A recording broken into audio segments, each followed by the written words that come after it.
Elvis Presley wanted a rifle for his 11th birthday, but got a guitar instead that cost just $8. The king of rock and roll learned to play on an instrument many musicians would consider a toy. Elvis's mother, Gladys, pawned family jewelry to help buy the guitar. The first song Elvis ever performed in public was "Old Shep," a sad tune about a boy's dying dog. Before becoming the hip swiveling rock icon, Elvis was so shy he had to be coaxed to sing even to his own parents. Number 5. The birth of a legend. How an $8 guitar changed music history. In the hot summer of 1946, a skinny, shy boy from Tupelo, Mississippi, walked into Forrest L. Bobo's general store with his mother. The boy had his heart set on something specific: a rifle. He'd been dreaming about it for months, saving every penny he could. But his mother, Gladys Presley, had other ideas. She steered her son, Elvis Aaron Presley, toward something that would change not just his life, but the entire landscape of American music: a guitar. The guitar wasn't fancy. It wasn't expensive. In fact, at just $8, it was one of the cheapest models available. Today, that would be roughly equivalent to about $120, accounting for inflation, still a budget instrument by any standard. Some accounts suggest it may have been a K-Craft model, while others claim it was from a Tupelo hardware store rather than Bobo's general store. The exact details have been blurred by time and retelling, but one thing remains clear. This humble instrument was the first step in creating the king of rock and roll. Elvis was disappointed initially. What 11-year-old boy wouldn't prefer a rifle to a guitar? But Gladys Presley was a protective mother who worried constantly about her only living child. Elvis had been born a twin, but his brother Jesse Garon was stillborn. This tragedy made Gladys even more protective of Elvis, and there was no way she would allow a firearm in her son's hands no matter how much he begged. "I asked for a rifle and got a guitar," Elvis would later recall. Dad said, "Son, I couldn't afford a rifle and a guitar. I couldn't argue with that." The guitar was simple, with a small body and a neck that was almost too big for young Elvis's hands. The strings sat high above the fretboard, making it painful for a beginner to press down properly. It wasn't an instrument designed to nurture talent. It was more like an obstacle course for fingers. But Elvis took it home anyway, probably sulking a little about the rifle he didn't get. Little did anyone know that this disappointment would lead to one of the most significant cultural shifts of the 20th century. The boy who wanted to hunt would instead capture the hearts of millions. The cheap guitar that was a consolation prize would become the first instrument of a music revolution. Elvis didn't immediately take to the guitar. Like many beginnings, his was humble and uncertain. He struggled with the basics. His fingers hurt. The chords didn't come easily. There were many days when the guitar sat untouched in the corner of their small home. But something about the instrument kept calling him back. His first musical influences came from diverse sources that reflected the rich cultural tapestry of the American South. He listened attentively to the gospel music at the Assembly of God Church, where his family worshiped. The raw emotion and spiritual fervor of those songs seeped into his soul. On the streets of Tupelo, and later Memphis, He absorbed the blues traditions of African American musicians. At home, the radio brought country and Western music into their living room. This unique blend, gospel spiritual passion, blues emotional depth, and country storytelling, all filtered through the sensibility of a poor white boy from Mississippi, would eventually emerge as something entirely new. But in 1946, Elvis was just a kid with a cheap guitar, fumbling through basic chords, trying to imitate the sounds he heard around him. The $8 guitar wasn't just Elvis's first instrument. It was the seed from which a cultural phenomenon would grow. It represents the humble beginnings that make the Elvis story so compelling. From poverty to unimaginable wealth, from obscurity to international fame, from a shy boy to a stage presence so magnetic that even now, decades after his death, people around the world instantly recognize his name, his face, his voice. That guitar didn't survive Elvis's journey to stardom. It was eventually replaced by better, more expensive instruments as his skills improved and his fortunes changed. But that first guitar, the one he didn't even want, was where it all began. Number 4. The sacrifice behind the strings. What Elvis's parents gave up for that guitar. The $8 price tag on Elvis's first guitar might seem insignificant today, but in 1946, for the Presley family, it represented a substantial financial sacrifice. Vernon and Gladys Presley were poor, even by the standards of working class. Tupelo, Mississippi. Vernon worked odd jobs: delivery driver, farm worker, factory hand, whatever he could find to keep the family afloat. Gladys took in laundry and worked when she could, but her focus was largely on raising Elvis.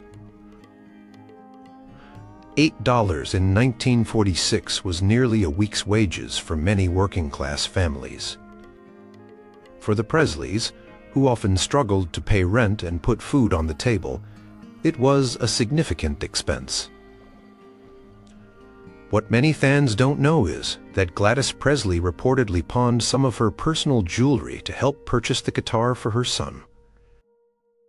A small gold watch and a ring, family heirlooms with more sentimental than monetary value, were traded to help make up the difference between what they had and what the guitar cost. This detail speaks volumes about the Presley family dynamic. Despite their poverty, despite Vernon's practical nature that might have seen such an expense as frivolous, they found a way to give their son something that called to him. "We were broke. Man broke." Elvis would later recall about his childhood. "But my daddy worked. My mama worked. We never had to accept no charity." The pride in that statement reveals much about the values that were instilled in Elvis from an early age. Hard work, self-reliance, and family sacrifice were lessons he learned well before he learned to play "That's All Right, Mama." The Presleys lived in various homes during Elvis's childhood, including a 2-room shotgun house in Tupelo that has since been preserved as a historic site. Their homes were modest at best, sometimes lacking indoor plumbing or electricity. Money was always tight, especially after Vernon spent 8 months in prison for altering a check, an incident that further strained the family's finances and left a lasting impression on young Elvis. Against this backdrop of financial insecurity, the purchase of a guitar for a child might seem irresponsible. But something about Elvis, his natural rhythm perhaps, or the way he responded to music, convinced his parents that this wasn't just a toy or a passing fancy. This was something worth sacrificing for. Vernon Presley was initially skeptical about his son's musical interests. A practical man concerned with survival, Vernon worried about Elvis's future ability to earn a living. Music seemed like a risky path, especially when compared to steady jobs like electrician or carpenter. But Gladys had an almost mystical faith in her son's destiny. She nurtured his talents, encouraged his dreams, and defended his right to be different. The tension between practical concerns and dreams of something better is a theme that runs throughout the Elvis story, beginning with that first guitar purchase. Vernon's reluctant agreement to buy the guitar, instead of a more practical gift, shows that even he recognized something special in his son's connection to music. What neither parent could have imagined was that their $8 investment, backed by pawned jewelry and sacrificed necessities, would eventually lead to wealth beyond their wildest dreams. The boy who grew up in poverty would one day buy his mother a pink Cadillac and purchase Graceland a mansion that stands as a monument to his success. But the road from that first guitar to Graceland was long and uncertain. For years after that fateful purchase, the Presleys continued to struggle. They moved to Memphis in search of better opportunities when Elvis was 13, living in public housing and continuing to scrape by from paycheck to paycheck. Elvis never forgot the sacrifices his parents made for him. Throughout his career, even as fame changed nearly everything about his life, his devotion to his parents remained constant. He lived with them at Graceland, included them in his inner circle, and was devastated by his mother's early death in 1958, just as his career was reaching new heights. The $8 guitar and the parental sacrifice it represented remained a touchstone for Elvis throughout his life, a reminder of where he came from and the people who believed in him before anyone else did. It's a testament to the power of parental faith and the extraordinary returns that can come from even the smallest investments in a child's passion. Sander 3. From Painful Beginnings. How Elvis Learned to Play Despite the Odds. The journey from owning a guitar to actually playing one well is rarely easy, and for young Elvis it was particularly challenging. The inexpensive instrument his parents purchased had limitations that would have discouraged many beginners. The action, the height of the strings above the fretboard was high, making it physically painful to press the strings down. The intonation was likely poor, meaning that even when he played correctly, it might not have sounded right. Elvis had no formal music training. There were no YouTube tutorials or instructional books in the Presley household. The family couldn't afford music lessons. Instead, Elvis learned by watching and listening to others, a method that would influence his unique playing style throughout his career. One of his early informal teachers was Jesse Lee Denson, a neighbor who showed Elvis some basic chords. Another was a pastor at the Assembly of God Church who provided occasional guidance. But mostly, Elvis figured things out on his own, developing an unconventional technique that suited his purposes, if not traditional musical standards. "I never had a lesson," Elvis later said. "No one ever taught me a chord on a guitar." This lack of formal training would later become part of the Elvis mythos, the natural talent, unschooled but authentic. However, the reality was likely more prosaic: hours of frustration, sore fingertips, and the slow incremental progress that comes from determined practice. Elvis's approach to the guitar was never about technical virtuosity.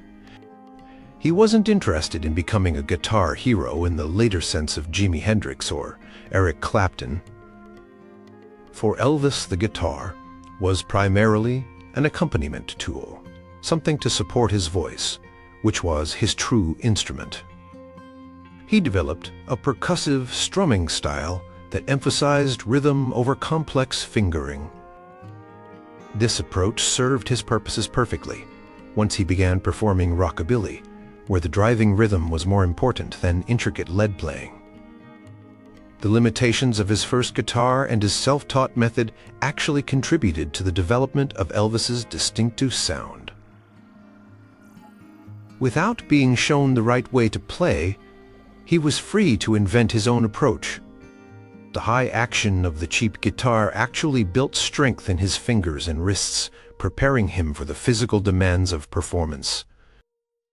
By the time Elvis got to Sun Studios for his first recording session in 1954, he had developed a unique playing style that was all his own, not technically impressive by classical standards, but perfectly suited to the new sound he was helping to create. This approach to music, intuitive rather than academic, felt rather than studied, would become one of the defining characteristics of rock and roll. Elvis's early musical environment provided rich material for his developing style. At the Pentecostal church services the Presley family attended, music wasn't just heard, it was experienced physically and emotionally. The congregation clapped, stomped, swayed, and sometimes danced in religious ecstasy. The music was participatory and expressive. These church experiences deeply influenced Elvis's understanding of how music could move people, both emotionally and physically. Radio brought another world of musical influences into the Presley home. Elvis would listen to country music programs like the Grand Ole Opry, soaking up the styles of performers like Hank Snow and Ernest Tubb.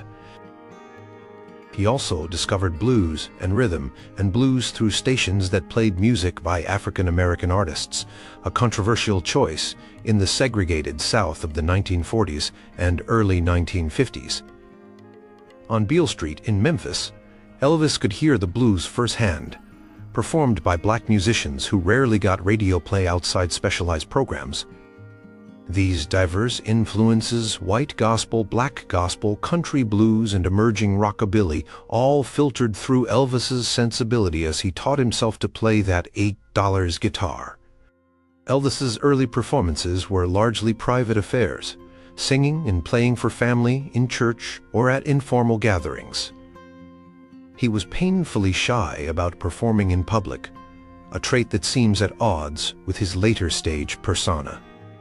The contrast between the reserved boy struggling with an $8 guitar and the confident hip-swiveling performer he would become is one of the most fascinating aspects of the Elvis story. That first guitar, with all its limitations and challenges, was the tool that helped Elvis channel his natural musical gifts. It was the vehicle through which he could express emotions too complex for words alone. And it was the first step on a path that would lead him to redefine popular music and culture in the 20th century. Number 2. Old Shep and Shy Beginnings, Elvis's first public performance. Long before Elvis Presley became known for his gyrating hips and rebellious performances, he was a reserved boy who could barely bring himself to sing in front of an audience. His first public performance, far from the electrifying spectacles that would later define his career, was a modest affair that nearly didn't happen at all. The setting was a Mississippi, Alabama fair and dairy show in Tupelo. Elvis was just 10 years old, standing several inches shorter than most children his age, with a quiet demeanor that gave no hint of the charisma that would later captivate millions. His teacher had encouraged him to enter the children's talent contest, seeing something in the shy boy that others had missed. But when the moment came to walk onto the makeshift stage, just a raised platform with a microphone, Elvis was terrified. His legs shook. His voice threatened to desert him.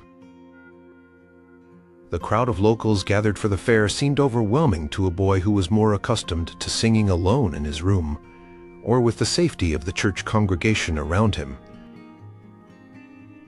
The song he chose for this momentous occasion was Old Shep, a country ballad written by Red Foley about a boy and his beloved dog.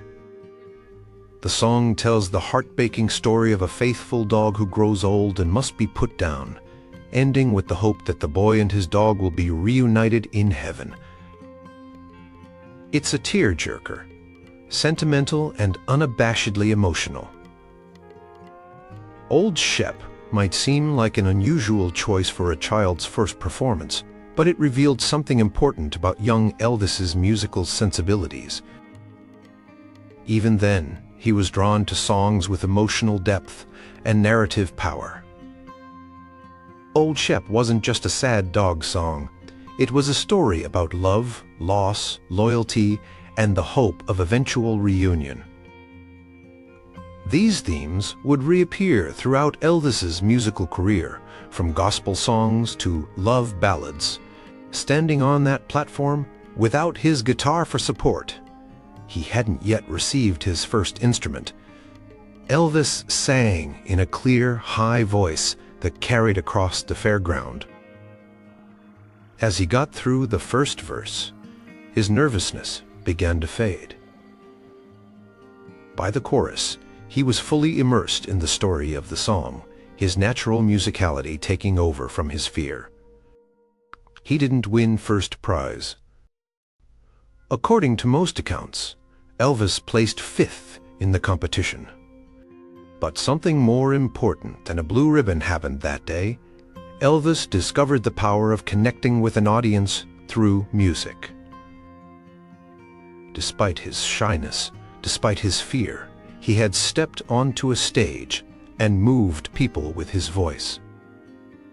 This early performance also revealed another aspect of Elvis's musical personality that would become central to his appeal: his sincerity. When Elvis sang Old Shep, there was no artifice, no performance persona, just a boy genuinely affected by the story he was telling through song. This emotional authenticity would remain one of his greatest strengths, even as his performances became more theatrical and his image more carefully constructed. After receiving his $8 guitar the following year, Elvis began to develop more confidence in his musical abilities. He would practice for hours, singing along with the radio and trying to duplicate the sounds he heard. But his natural shyness remained. Many of his classmates at Humes High School in Memphis, where the family moved when Elvis was 13, had no idea he could sing at all. He was a loner, man recalled one high school classmate. Real quiet, kept to himself mostly. Then one day he gets up at a school talent show with that guitar of his and sang some song, blew everybody away. We were like, that's Elvis Presley, seriously. That high school talent show where Elvis performed Till I Waltz Again With You was another pivotal moment in his development as a performer. The thunderous applause and the shocked reactions of his peers showed him another side of music, not just emotional expression, but also the power to transform how others saw him. Still, the journey from that first performance of Old Shep to becoming Elvis the Pelvis was long and gradual. Throughout his teen years, Elvis remained relatively reserved off stage. He dressed differently than his peers, wearing pink and black when other boys stepped to more conventional colors, styling his hair with rose oil and Vaseline into what would eventually become his trademark pompadour. But these were relatively quiet forms of self-expression compared to the cultural rebellion he would later represent. Music remained Elvis's primary means of expressing his individuality. His $8 guitar became not just an instrument, but also a companion. He took it everywhere, practicing whenever he had a spare moment. By his late teens, though still an amateur, Elvis had developed a distinctive style that blended the various musical influences he'd absorbed. The shy boy, who had to be coaxed onto the stage to sing Old Shep, was slowly transforming into a young man who understood the power of his own voice. But even as his confidence grew, elements of that early shyness remained. Throughout his career, close associates would comment on the contrast between Elvis, the performer, confident, sexual, magnetic, and Elvis, the person often thoughtful, sometimes insecure, and surprisingly humble about his own talents. That first performance, singing a sentimental song about a boy's love for his dog, might seem worlds away from the rock and roll revolution Elvis would help launch. But in both contexts, the County Fair talent show and the legendary concerts, the essential quality remained the same: Elvis's ability to connect emotionally with his audience through music. This connection began with Old Shep and continued through Heartbreak Hotel, Suspicious Minds, and beyond. Number 1. The guitar. That changed everything. How an unwanted gift shaped rock and roll. When young Elvis Presley unwrapped his birthday present in January 1946 and found a guitar instead of the rifle he'd been hoping for, he could never have imagined how that moment would eventually reshape modern music. The disappointment on his face might have been evident. What 11-year-old boy wouldn't prefer a weapon to a musical instrument? But that unwanted gift would prove to be the spark that ignited a cultural revolution. The story of Elvis's first guitar is more than just an interesting footnote in the biography of a famous musician. It represents a pivotal moment in American cultural history, the point where multiple musical traditions began to converge in a single individual who would go on to break down barriers of race, class, and musical categorization. The $8 guitar wasn't remarkable in itself. It was a mass-produced instrument of minimal quality, the kind that populated general stores across America. These inexpensive guitars were accessible to working-class families, bringing music-making capabilities to people who could never have afforded the higher-end instruments favored by professional musicians. In this sense, the humble, affordable guitar was a democratizing force in American music, allowing diverse cultural traditions to blend and evolve outside the constraints of formal musical education. For Elvis, learning to play this instrument opened doors to self-expression that might otherwise have remained closed. The shy boy who struggled to speak up in class found in music a voice that could convey the complex emotions of adolescence. The white kid from a poor family found in blues and gospel traditions a rawness and authenticity that spoke to his own experiences of hardship and hope. By the time Elvis walked into Sun Records in 1953, ostensibly to record a song for his mother's birthday, he had developed a musical style unlike anything producer Sam Phillips had heard before. Phillips, who had famously said he could make a fortune if he could find a white man who had the Negro sound and the Negro feel, recognized in Elvis the cultural fusion he'd been seeking. What happened next is well-documented music history.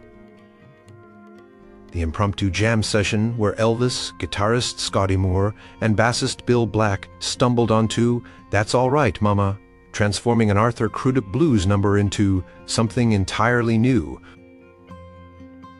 The local radio play that generated unprecedented listener response. The early performances where Elvis's uninhibited movements shocked and thrilled audiences accustomed to more static performers.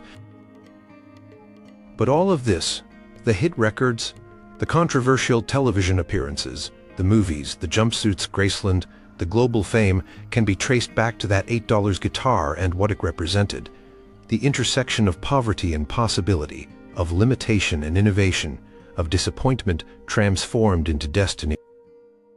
Elvis's journey from that first guitar to international stardom wasn't just a personal success story. It was emblematic of larger shifts in American society. The post-World War II economic boom had put more money in the pockets of working-class families, allowing for small luxuries like inexpensive musical instruments. The advent of television and the expansion of radio created new platforms for performers to reach audiences. The growing youth culture, with teenagers increasingly defining their own tastes, separate from their parents, created a market for new sounds and new idols. Elvis, with his humble beginnings and his fusion of musical styles, was perfectly positioned to ride these cultural waves. His background, poor Southern, minimally educated, would once have limited his opportunities. But in the America of the 1950s, these very qualities gave him an authenticity that resonated with audiences tired of more polished conventional entertainers. The $8 guitar also represents something more personal in the Elvis story: the transition from passive consumer of music to active creator. Before receiving that guitar, Elvis could only listen to the music he loved, the gospel at his Pentecostal church, the blues from Beale Street, the country tunes on the radio. The guitar made him a participant rather than just an audience member. It gave him agency in his relationship with music. This transformation from listener to performer, from fan to idol, would be repeated countless times in the decades following Elvis's rise to fame. Young people, inspired by Elvis, would pick up inexpensive guitars of their own and begin the journey from imitation to innovation. Some, like Bruce Springsteen, would explicitly acknowledge this debt. "When I was 9 years old, I saw Elvis on the Ed Sullivan Show. I went and bought a guitar the next day." The cultural impact of Elvis's career can be measured in various ways: record sales, concert attendance, television ratings, movie tickets. But perhaps its most profound effect was this inspiration: the demonstration that someone from nowhere, with nothing but passion and natural talent, could transform themselves through music. Elvis's first guitar wasn't preserved. There are no photographs of it, no museum displays, no auctions where collectors bid millions for this piece of music history. It was likely discarded or passed along once. Elvis could afford better instruments. But its legacy lives on in every cheap guitar purchased by a working-class kid with dreams, in every bedroom where a teenager practices chord progressions, in every garage band working out original material. Had Gladys Presley given in to her son's wishes and somehow convinced Vernon to buy the rifle instead of the guitar, music history might have taken a very different path. The fusion of musical styles that Elvis pioneered might have been delayed or might have emerged in a different form. The particular chemistry of Elvis's voice, his movements, his looks, and his timing created a cultural catalyst that accelerated changes already brewing in American music. That $8 guitar, unwanted and unimpressive as it may have been, became the instrument through which a shy boy from Tupelo found his voice and ultimately helped a generation find theirs. In the end, Gladys Presley's maternal instinct, her refusal to buy her son a weapon and her insistence on a musical instrument instead, may have been one of the most consequential parenting decisions of the 20th century. From Elvis to the Beatles, from garage bands to global superstars, from analog recordings to digital streaming, the landscape of popular music has changed dramatically since that day in 1946, when Elvis reluctantly accepted a guitar instead of a rifle. But the dream that guitar represented the possibility of self-transformation through music remains powerful to this day. What began with an $8 disappointment ended as an incalculable gift, not just to Elvis Presley, but to music lovers around the world who continue to be moved by the sound that emerged when a poor boy from Mississippi picked up an inexpensive guitar and began to play,